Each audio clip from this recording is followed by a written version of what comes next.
Okay. Ay, wait lang. Hala ka, nautal ako.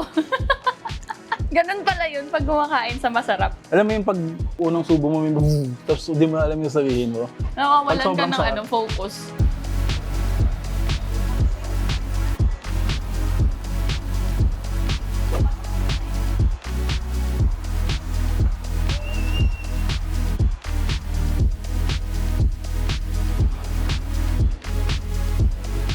Yan, so welcome sa bagong episode ng Craven Company. Ako po si Kyle from Filipino TV.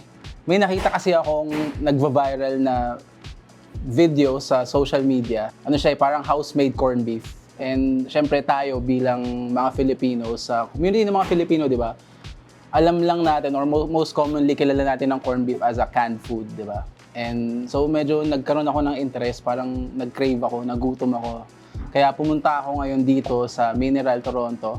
Pinuntahan ko yung restaurant na nag-post nung video na yon. And para matry yung house-made corned beef nila. And syempre, kung special lang dish na itatry natin, eh syempre kailangan special din yung guest. Ang kasama ko ngayon, isa sa mga top like Filipino food content creators natin dito sa Canada. Actually, baka di ko na nga siya kailangan introduce kasi malamang mas kilala nyo pa siya kaysa sa akin.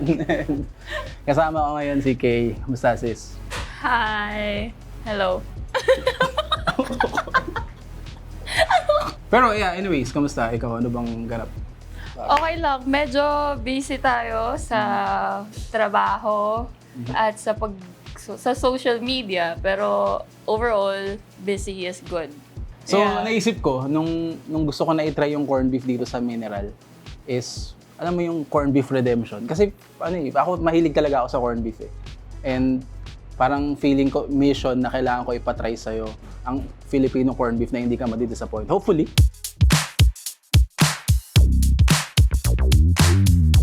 Meron ka bang like personal experiences with corned beef? As a Filipino, we love corned beef growing up.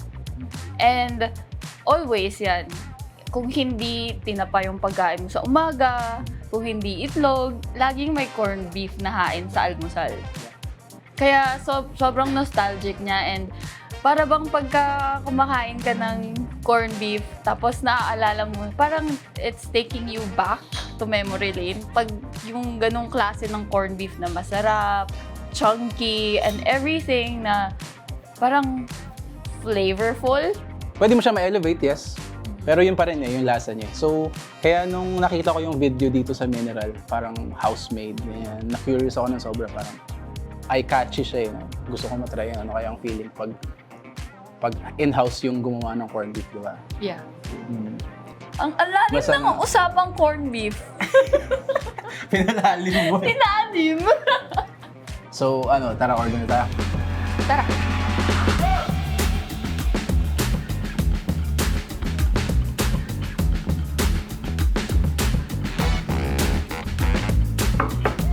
Wow! Hindi siya mukhang corned beef sa unang tingin. May libre kang steam sa mukha. Actually, yung bang... Mango ketchup. Thank you, chef. Parang sobrang fancy ng corned beef na to, Kyle. Sa tingin mo, from the looks, what do you think? Presentation-wise, parang hindi mo siya kakainin. I-display mo lang Ang siya. hirap niyang sirain, no? Oo, parang masama sa loob pagka sinira mo siya. Alam mo yung amoy ng imported na corned beef. Ganon yung amoy niya kanina. Try natin. Tara, Sige, start. kain tayo. Kain tayo. Meron siyang chili Crisp. crisp. And then meron din siyang Pickled onions. I pickled think. onions. And then Mango mango ketchup, yeah. ketchup. Lahat ng elements meron. Di ba? So, ang ganda ng ginawa nila dito. Nakahalo yung hash dun sa corned beef. Ay, tapos nag-serve din sila ng Garlic rice with... garlic fried rice with tuyo. So anyways pala guys, ang Mineral ay hindi sila breakfast restaurant. Sila ay isang Filipino fine dining restaurant. And medyo napag-alaman ko actually na itong dish na to is hindi nila sinuserve sa kanilang menu. Kaya sobrang grateful kami kay Chef Danny na pinatry nila sa amin itong luto niya. Yung take niya sa corned beef basically. Filipino corned beef. Sarap. So ang iniba nito sa mga, obviously dahil hindi siya canned. Beef na beef yung lasa niya talaga. Alam mo yung ano, when you incorporate a food na masarap na dati, tapos nilagay mo siya sa sizzling plate, parang mas lalo siyang nagiging flavorful. Na-elevate siya ng Yeah. sobra yun. Texture-wise, ano tingin mo? Yung gusto ko sa corned beef, yung ganito, chunky. Parang hindi siya ground. And this is good. Homemade is always good. So, sakto siya. Sabi mo kanina, ayaw mo yung nadudurog na corned beef. Ayoko lang gusto ko yung lumalaban. Yung ano, yung addition ng mango ketchup. Bago to ha. Mango ketchup. So, corned beef, hash, itlog, at mango ketchup. Tingnan natin. Wala sa siyang ketchup. Ketchup. Na Hindi ko mangga. masyadong malasahan yung mangga. Ano, kung May taste ano buds lang. ko siya. May hint lang siya konti. Yung tuyo, fried rice, what do you think? Bagay siya.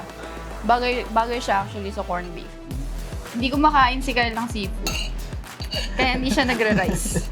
Nilalaglag mo ako Ay, secret ba yun?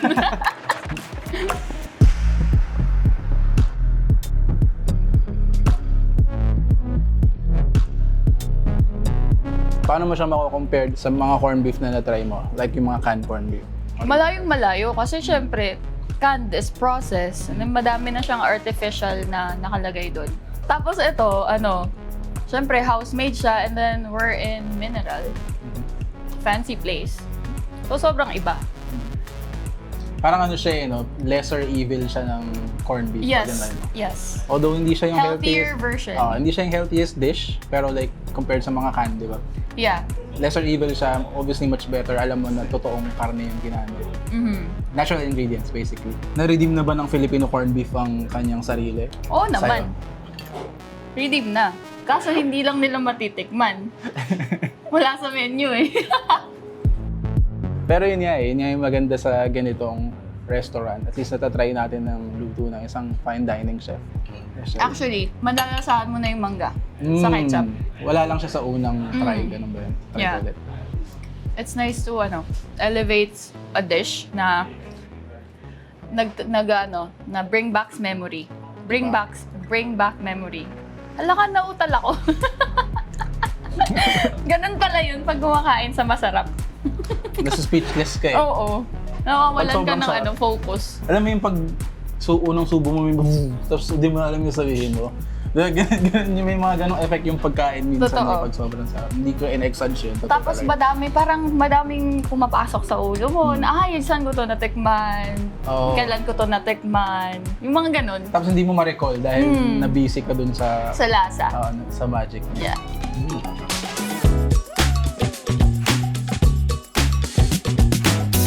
Anyways, ayun, thank you Kay for sa pagsama sa akin. Hopefully na-redeem ng Filipino corned beef yung na-redeem ba? So far, ito yung una sa listahan. Baka ito na yung time para maging corned beef connoisseur tayong dalawa, Kyle. Mukhang ganun na Yeah, meron ka ba gusto i-share or promote? Wala naman, but I will be in the Philippines in the next 2 weeks and kita tayo doon. May mga pop-ups ako na gagawin. Yan, so kung gusto nyo makatry ng Filipino fine dining restaurant, bisitahin nyo tong Mineral Toronto sa 1027 Yonge Street. Malapit siya sa Rosedale Station. Yan. Peace!